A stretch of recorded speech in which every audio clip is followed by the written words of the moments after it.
So I got a little excited here. I wanted to get here and get the fuel pump conversion for the methanol stuff going. So I got a little excited and started working and kind of forgot the video where I was at. So where I've gotten to so far is we have drilled a 3.5-inch hole in the fuel cell. So part of the reason that, you know, you see this thing here, this is a sump tank.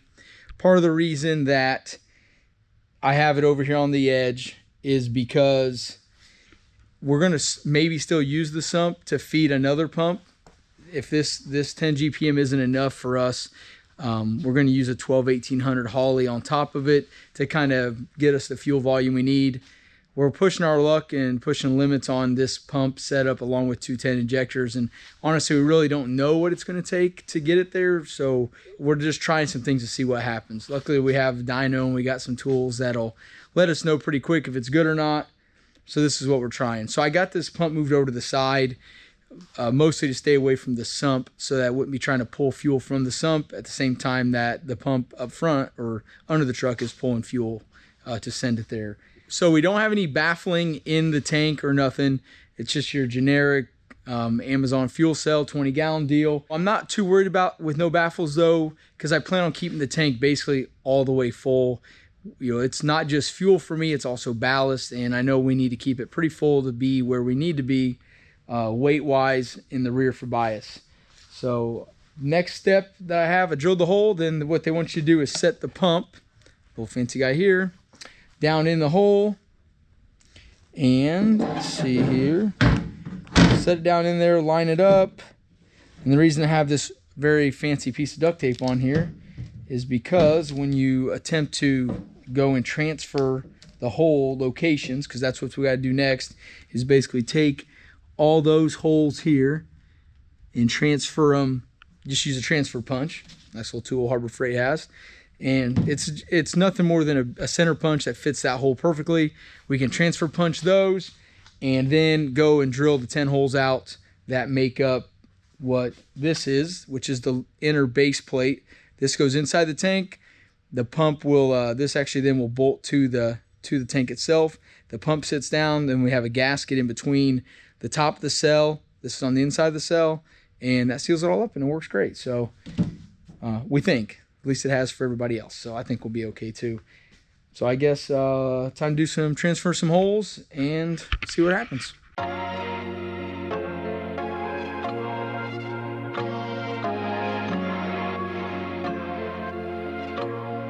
All right, next step, they want us to take a 221 drill bit and basically we'll drill out all the holes we just center punched and hope they line up okay so that this pump will actually bolt in.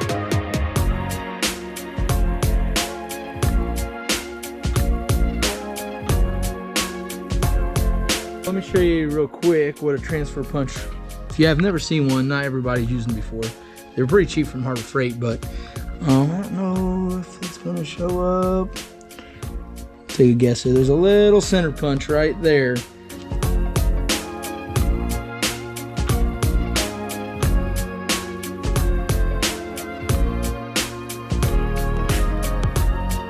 All right, so here's another little tool that everybody has, but you should get. This is a deburring tool, like a countersink almost. What it does, might not be able to tell, but there's basically, every time you drill a hole, there's some amount of metal like that that's still there. If you leave that there, then in this case, especially the gasket has to sit on top of that. If it's on top of the the gasket's sitting on that big sharp piece of metal and you're trying to seal it up, not gonna work too well. So take your little countersink or deburr tool, and we'll put it in the drill and just touch all of them, and you'll see it basically puts a little chamfer on it, knocks off that burr, and things will seal up much better.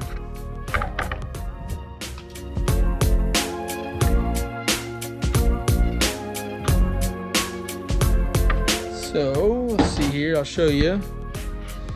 Much better now. That one's beat up, but I don't know if you can see that. Nice and chamfered, no more edge sticking up. So yeah, once I once I vacuum up all these shavings to keep them out of the pump, then we'll be good to go ahead and put the pump in there. Or actually, we'll put this base plate, gotta drill 2 more holes for it mounting, and then we'll get it in there.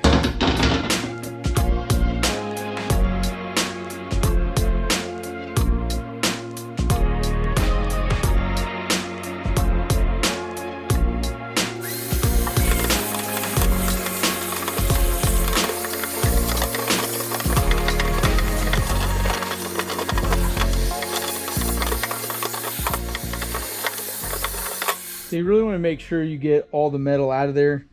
And I will tell you from experience with Mountain Dew, those little metal shavings don't do too good in these gear pumps, because basically it's just like an oil pump on an LS or a lot of other stuff. You get 2 gears, real tight tolerance, and those turn against each other, and that's what drives the fluid through.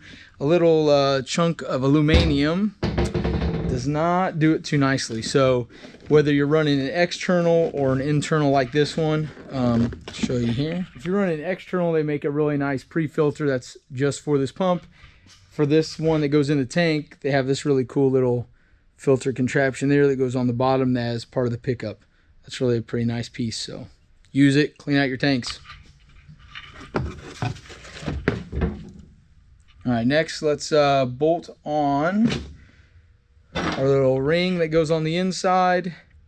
We'll take these 2 screws out, one on each side, put it in there, see if I guess right on the hole location, and then we can keep moving forward. Fingers crossed. Shit, that reminded me. They wanted us to put 2 big chamfers on those 2 holes, so back to chamfering. The reason they wanted us to do that, to put that big chamfer on there, is these are countersunk screws, and that'll help just locate. I think that's what they basically use to locate the ring, so. They kind of line up pretty good. I don't know. They're close. We'll find out how good close gets you. Not always very good. Next thing we do is we basically have a little tube. That's the pickup tube, and we got to measure the distance or whatever. Figure out what we got max distance for this pickup tube. Cut it to length, and then we can bolt the whole pump in. Thing's basically got a fitting that goes in the pump, ORB fitting, and then a little clamp that clamps our tube. Same thing on the filter side, just a little clamp. So it's kind of snazzy.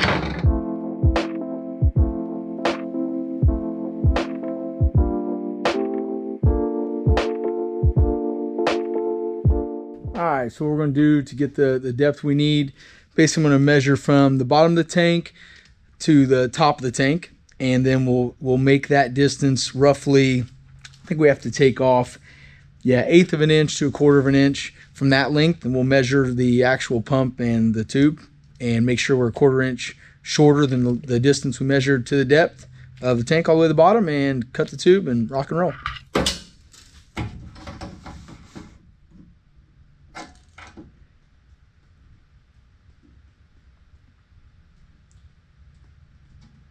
So it's about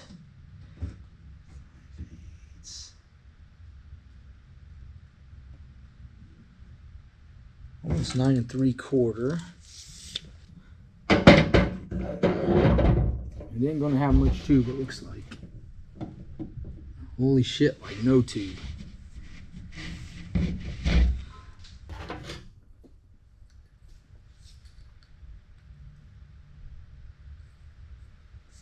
All right, so we ended up with the minimum distance this thing can go is like pretty much right on the money for us. So tube is really short. It's just enough to be able to mount the pickup to the pump.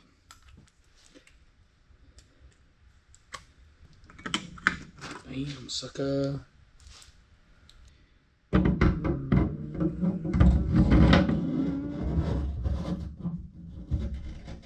Okay, what the... I have to put that shit on after? Well, we may have to apparently put the pickup on afterwards because it's bigger than the ring is. Yeah. All right, fine, have it your way.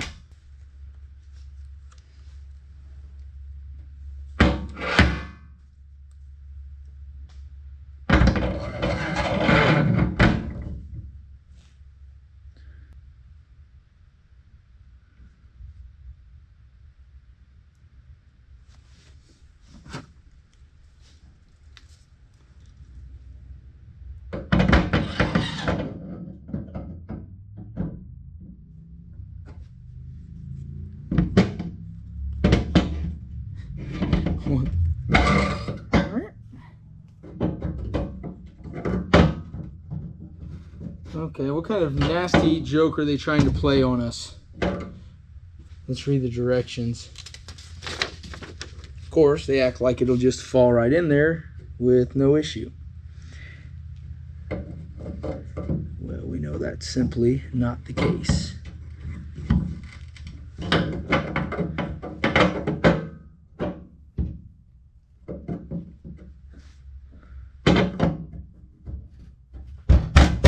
Why didn't you just go home?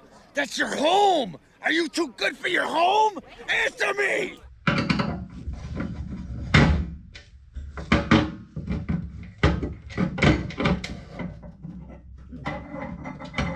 So there's kind of the deal. Depending how concentric you have this ring to that little 3.5-inch hole you drilled, there may or may not be just enough room to get it there. So I'm gonna go ahead and just put this back together. Excellent.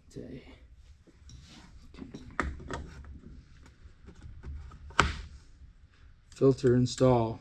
Take 2. Start a couple threads here, so otherwise it's going to be a little difficult.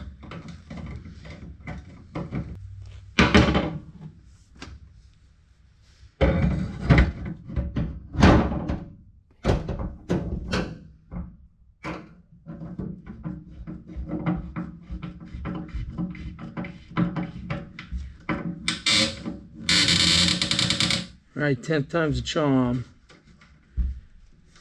Maybe.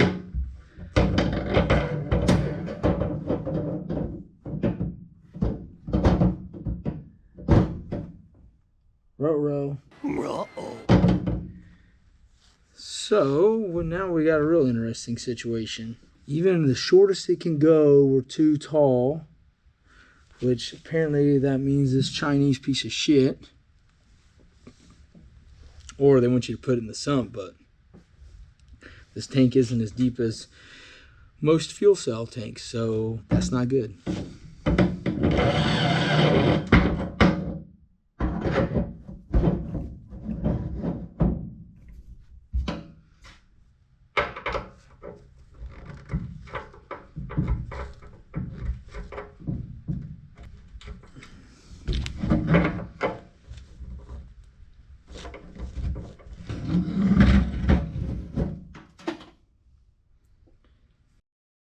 All right, back here working on the fuel system again on the gap train. When we left off the other day, we had a slight problem, and that is that I don't know if it's just because it's an Amazon tank and they don't really maybe control tolerances nearly as well wherever they make these pieces of crap as they do like a really nice one like at Aeromotive. But the problem we ran into is that our minimum distance, so let's see here, that we can make this pump short, which means from this mounting surface here to the bottom of the pickup, that minimum number is 9 7/8, 9.875. So theoretically, these tanks are 10 inches tall. That's what they call them out dimensionally. But the reality of it is they're not. They're, at least this one isn't. It's more like 9.875. So when you go to bolt the pump in, it sits right on the bottom of the tank, which if it does that, it'll be kind of like what you see right here. You know, when it sits down there, you have that little bit of room to suck fuel through, and that's not going to be a good day. I don't know if like you could even get away with that on gasoline, but you definitely aren't going to get away with that on methanol. Not as much fuel as it uses and has to pull. So looked at initially getting a different tank, you know, going ahead and spending the money and buying either the good Aeromotive one or something like that. But then decided that we could do it a little bit cheaper and basically called our buddy Dylan Bodigan up at Bodigan's Performance and Fab. You've seen Dylan, he's on our videos all the time. He helps us out a ton. His dad's awesome too. Mick helps us out a lot. Well, Dylan has a plasma table. So I drew up a little ring, crudely drew up a little ring that he could barely identify, but it was close enough that he could cut it out in his program. And it's basically just a spacer ring. It's a 1/4-inch piece of aluminum. He went ahead and just put like a pilot hole in there in all the spots. So then what'll happen is we're going to just throw this on there and we're going to weld it on. And then now instead of having to have, let's say, 2 gaskets or whatnot, we'll have just that welded on there, a gasket, pump goes in, and now it seals up really good, no issues. The only thing that's a little jacked up, obviously, is we have these holes in the tank, which I already drilled. So I hope that the way we're going to get around that is already kind of how they had it set up. Each of these screws has sealing washers. I may put a little bit of RTV on there too. Ideally, I wouldn't drill all those holes in it because we wouldn't know this is a problem, but we're past that step now. So yeah, we're gonna weld on this adapter plate. I think that'll get it where it needs to be. That'll put us a 1/4 inch off the bottom of the tank, which they want you to be an 1/8 inch to a 1/4 inch. So we'll be on the high side. That'll give it plenty of area to pick up fuel. It won't be trying to, you know, limited by how much space is on the bottom. This thing's never going to come close to running anywhere near that low on fuel. I'll always have it full, so having it at that max distance isn't really a big deal to me.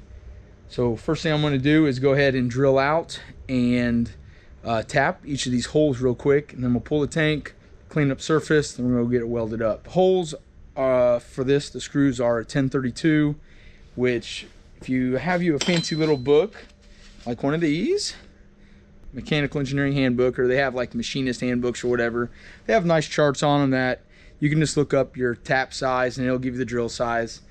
This was obviously way before the internet, so now we just Google it on our phone, and honestly it had a 21 drill is the size for a 1032, which the frick, I don't have a complete drill set that we haven't broke half of them in, and we don't have no 21. So when you go and Google that 21, then it basically equals a 5/32, which then when you punch that in a calculator equals a 156 drill. So found one of those, and I can just set up and let's start making some holes and some threads. Just gonna put these in here like this. Just punch a hole, run it through, punch a hole.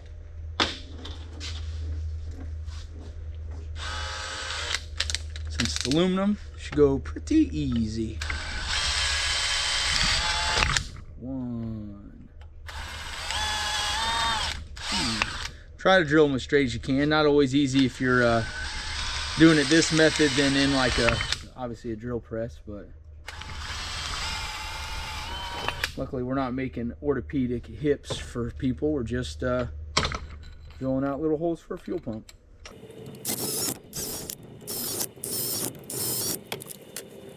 So one thing that's going to be big here, just like when we drill the holes in the tank, at the end of the day, when you're done drilling those holes in this, you're going to have this burr. You can kind of see it maybe there, where you have metal sticking up. Not a good situation if you're trying to seal with a gasket. So take a deburring tool, hit every one of these holes around on each side and knock the edge off of them.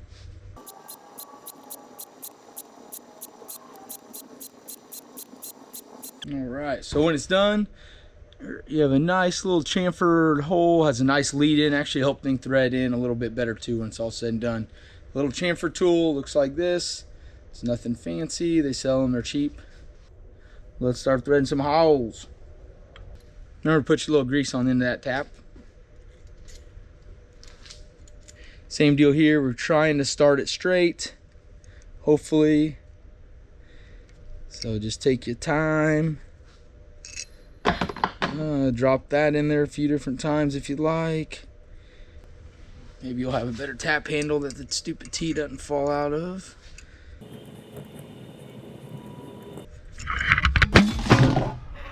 Man down.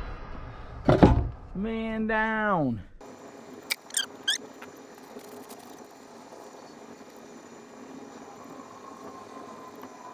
I'm gonna go and test to make sure all these, or at least we got something I'll start in there first, because the last thing we want to do is get it welded on, realize for some reason there's an issue with the hole, like, you know, whatever, didn't thread right or effed it up somehow.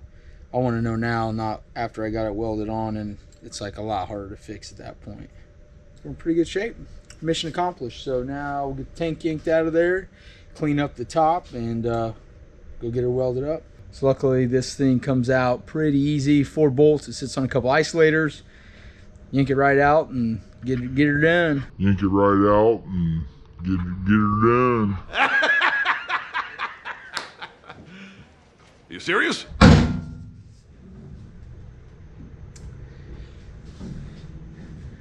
Yeah, I'd say we're effed.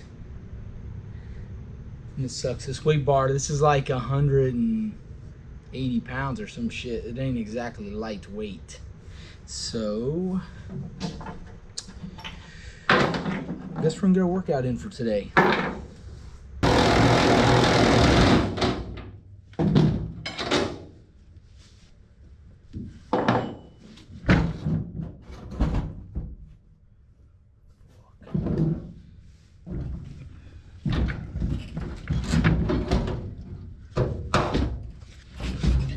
Woo-wee. Set it here on my crock. I should hold it.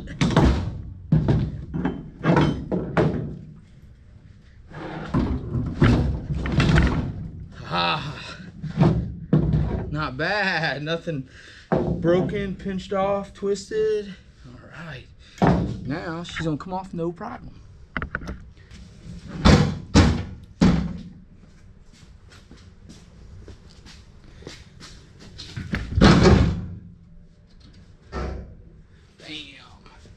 Whew. All right, now they got it off. Just need to clean it up, right? For them to weld it up, we gotta knock off all the anodizing, or, you know, I think that's anodizing. Maybe it's not, just paint, actually. Knock the paint off of there, then be ready to go. So I'm gonna put some duct tape on the inside to try to minimize how much crap ends up in there, less I gotta clean out later. And clean it up with the flap disc, and we'll be ready to party.